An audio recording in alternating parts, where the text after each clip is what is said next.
Hello, everyone, and welcome to another episode of Autism Stories. I'm your host, Doug Bletcher, the founder of Autism Personal Coach. Autistic people are the true experts of the autistic experience, and Autism Stories is where we interview autistic people to learn from their stories, experiences, and get their insights. If you would like to be notified about each week's episode of Autism Stories, we suggest you subscribe on your favorite podcast listening platform. We would also appreciate it if you could give us a positive rating and review, as it will help others to learn about autism stories. On today's episode, Dr. Alondra Rogers joins us to discuss social media accounts from non-white autistic creators and supporting non-speakers. We hope you enjoy today's conversation. Dr. Rogers, thanks so much for joining me here on Autism Stories. Hi, thank you so much for having me. Please call me Alondra. Okay, thanks, Alondra. But I'd love to start our conversation by learning, where does your story in the autistic community begin? It's kind of hard to pinpoint. I mean, it begins at birth, but I didn't know that for quite a long time. I'm late diagnosed, and I came to that through my daughter's diagnosis. I have a daughter who is now 12, and when she was 2, she was diagnosed as autistic.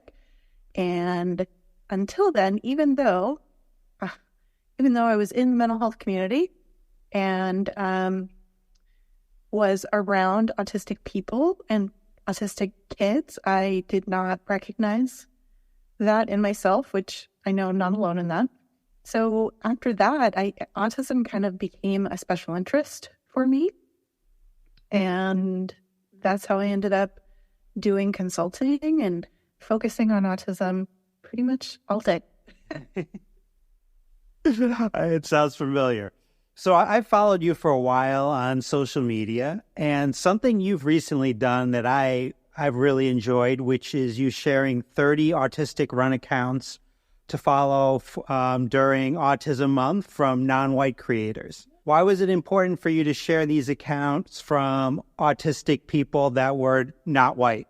I hear a lot in a lot of spaces that we need to amplify voices and, share platforms, but I don't actually see it enough. So, I don't have a huge platform, but I want to share the space that I have. And that seemed really important to me. And I see a lot of creators of color in the autism and, neurodiversity community making statements that they feel they aren't being seen, that what is being seen is kind of the same faces over and over again.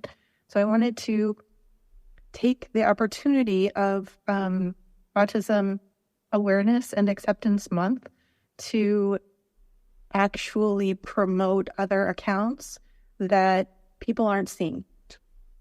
I definitely agree with what you said in terms of, I see a lot of talk about things, but not action. So I really appreciated the action that you took in April to share the accounts of non-white creators. So I've interviewed some of those non-white creators that you highlighted. It was great to see them getting a little bit more love, so that was wonderful. However, there were several of the creators that I wasn't familiar with, which I was excited to learn about. So I'm curious, what was your process in determining which of these creators to highlight? When I first started, I was worried that I wasn't going to have enough. I wasn't sure that I followed enough creators, and that's telling too. But so first, I kind of just trolled through my feeds and my follows and looked for accounts that either from their pictures I could see that they were people of color, or they mentioned in their posts or their profile. And from there, I made a list. I didn't have a lot of criteria. The criteria was that they were identifying as autistic, that they were neurodiversity affirming, because not everybody is, but I wanted to make sure that anyone that I promoted was. I don't have to agree with everything they say or anything like that, but I just wanted to make sure, they weren't promoting harm or, anything like that. So the other criteria is I wanted to highlight accounts that didn't already have huge followings, because it's really easy if you, sometimes you'll see someone say, hey, tag your favorite Black autistic creator, and there's the same person repeated over and over, or the same few people repeated over and over. So I really wanted to focus on people that had less than 10,000 followers. I did make one exception for a creator who had 11,000, who I really highly valued her content. That was Destiny Huff. She's a autistic. Her focus is on IEP and school issues. So from there, I tried to think about representing different communities and tried to have some balance to make sure that I got everybody. I had a few non-speakers on there and, representation from different ethnicities, but I didn't have, like a quota or anything. I just wanted to keep in mind that I was being inclusive. And I'm curious, I interviewed Destiny here on Autism Stories. What is it specifically about Destiny that kind of speaks to you?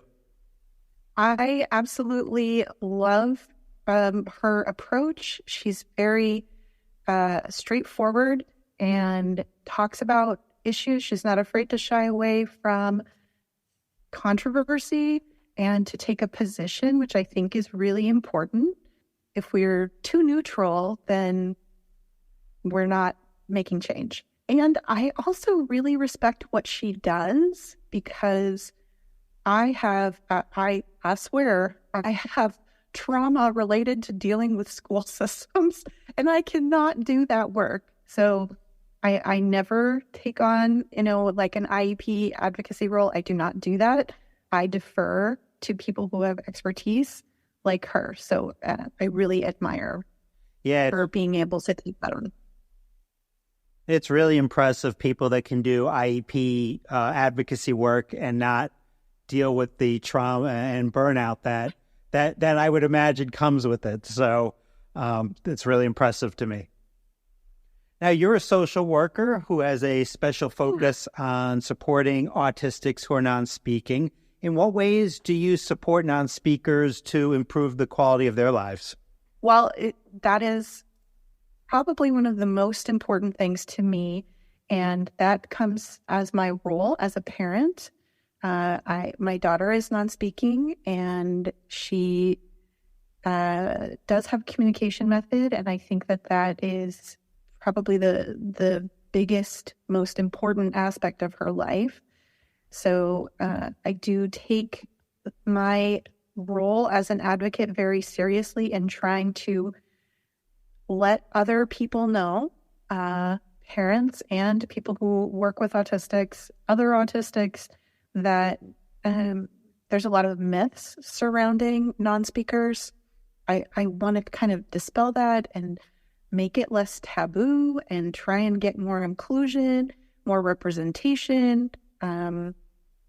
What I try to do is promote those voices. I do a lot of sharing from other accounts that, have great points.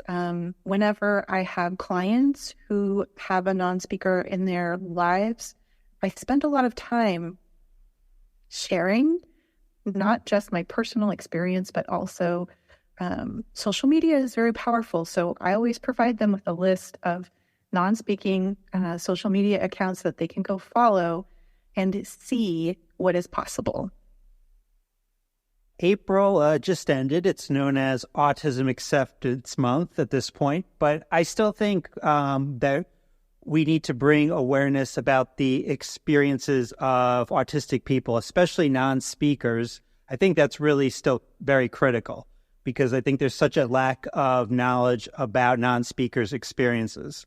So based on your experiences supporting non-speakers, what do you think are some of the biggest misconceptions in their lives? I have to say that probably the biggest misconception is that non-speakers, that automatically equates that they have a cognitive disability, that they're intellectually disabled.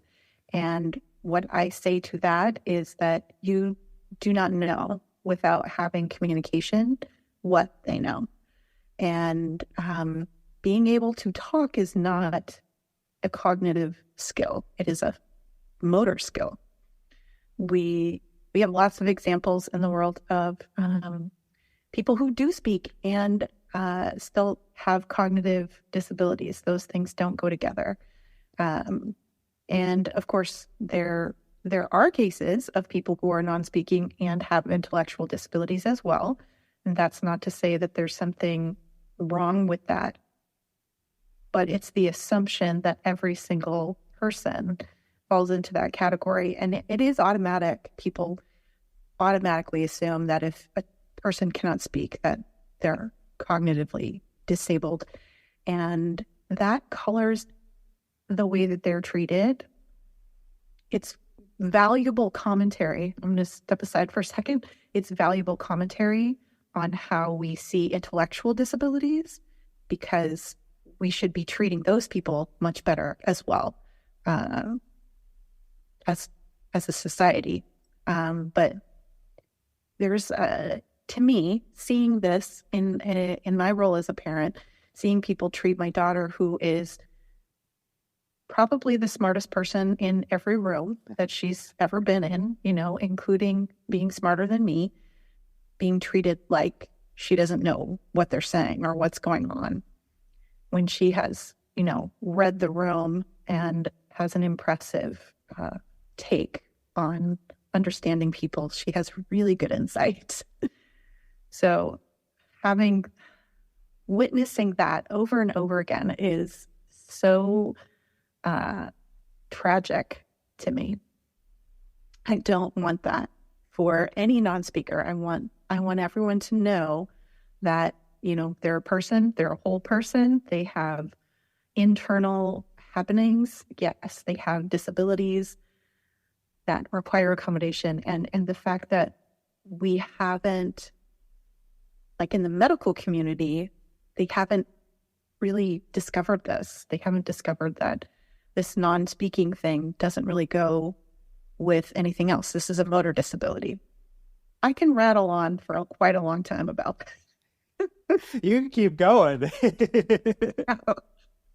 If you let me, I will, and I'll get riled up too. Okay. Well, we'll move on. And I wanted to ask you about something that you shared on social media recently. I had mentioned earlier, I've been following you on social media for a while, and I read where you said you're a practicing unmasker. So for me, feeling safe enough to unmask is a big thing. So I'm wondering, in your practice, in what ways, environments, or particular people have you felt safe enough to unmask with? Yeah, I think you have made the most important point in the masking or unmasking conversation, and that's safety. So, me as a white woman, my safety is pretty good in most situations. So, and also I have some element of privilege because of my education. So if I come into a room and introduce myself as Dr. Rogers, there's a bit of deference to me. And even if I act a little, absent-minded professor, that's perfectly acceptable. So safety is the very first thing. And as a late diagnosed person, I think a lot of people relate to that. It's very hard to actually let go of those tools that you have used to cope and survive in neurotypical environments. So I don't think that I'll ever let go of them all. And I think that we all do have to keep at least a little hold on them for safety sometimes. And that varies based on who we are and, who the world sees us as. So having my daughter, who I think a lot of people think that non-speakers don't mask at all, and it's really, they're not very successful at masking, but the awareness is there. So like my daughter is very aware of her behaviors. I'm going to share a quick story. I had this post unexpectedly go viral the other day it's not about autism. It's not about disability. It was just about walking and how I was walking with my daughter and holding her hand, and this man was walking toward us, and it wasn't very convenient for us to move out of the way. So I didn't. And he didn't. So he stopped right in front of us instead of walking around. And he stared at me for a second, and then he tisked and then walked around us. And that was kind of a big deal for my daughter and for me being with her. That bothered her. So that's on her mind, right? Yesterday, we had the same kind of situation happen. We were walking, and this time we were in a place where it was like a hallway and we couldn't really get out of the way totally, but another person was walking towards us. It was a man, and I did my rules of the road, and I had her move in front of me, and so we're on the right side, so he could be on the right side, and everything's fine. And he didn't move either. And then my daughter, she did an autism. Like, she was a little bit nervous about this man, right? And she jumped up and down, and she vocalized, and then he moved right out of the way because that was uncomfortable and surprising for him. And afterwards, she talked to me about that this was, she's like, did I scare him with that behavior? And I was like, well, he probably wasn't expecting it. That, if you're not around people who have disabilities, that might be surprising.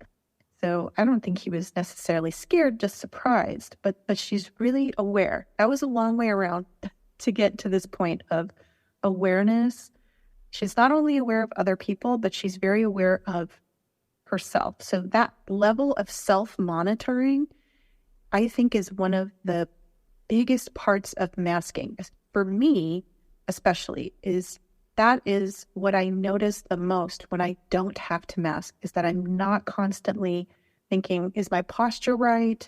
Has my facial expression, have I looked at their face enough? All of these little things, myself monitoring, and then monitoring the other person to react and respond appropriately.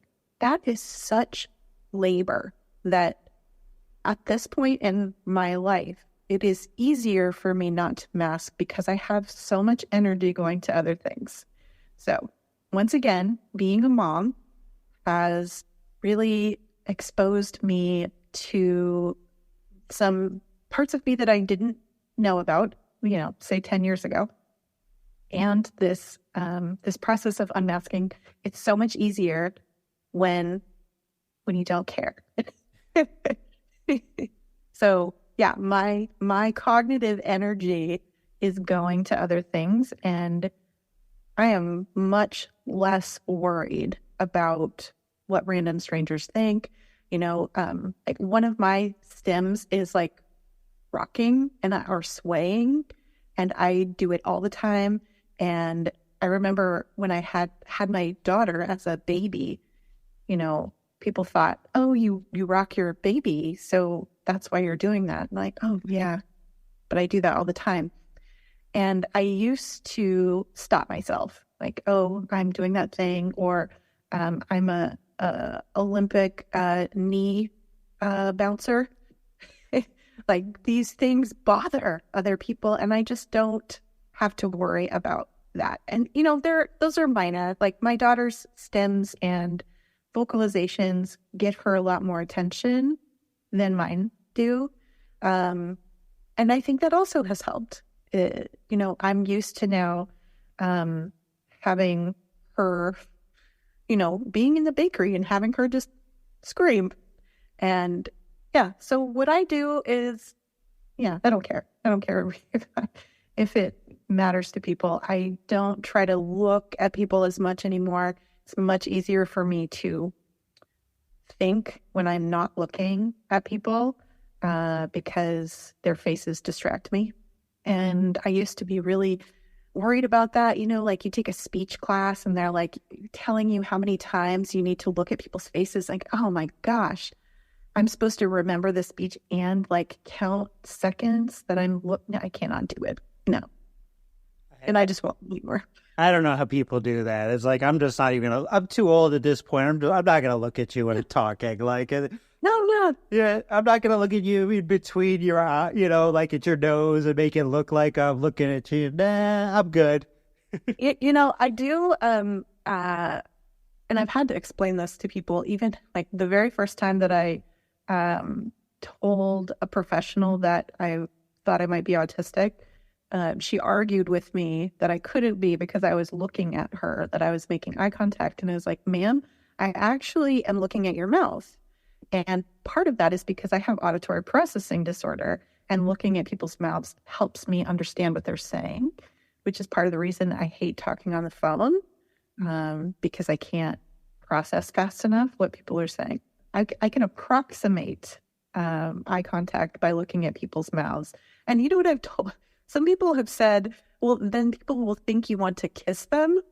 I was like, what? Okay, great. Now I'm going to have to think about that. Thanks a lot. Well, Alondra, I've really enjoyed you, making time to talk with me today. I just wanted to ask you, lastly, how can our listeners learn about you and your services beyond this interview? I guess I live on Instagram and Threads. You can find me there. It's just Dr. Alondra Rogers. And my company is called Divergent Autism Services. If you're in need of consulting, I do have some books. I have 2 books that are on self-care for parents of kids with various disabilities, not just autism. And I also have, those books are called Thriving Together. One is a workbook. And then I have a guided journal on shadow work for those who are a little mystical or interested in kind of old school psychology. And that's called Meeting Myself in the Dark. And I have a new book coming out fairly soon called Autistic Thinking, which is about the cognitive processes of autistic people. That's it. That's it. All right. Wonderful. Nothing else. Well, thanks so much for joining me today. It was great to get to know you a little bit, and I'll continue to follow you on social media. Thank you so much. It was so nice to talk to you. Thanks.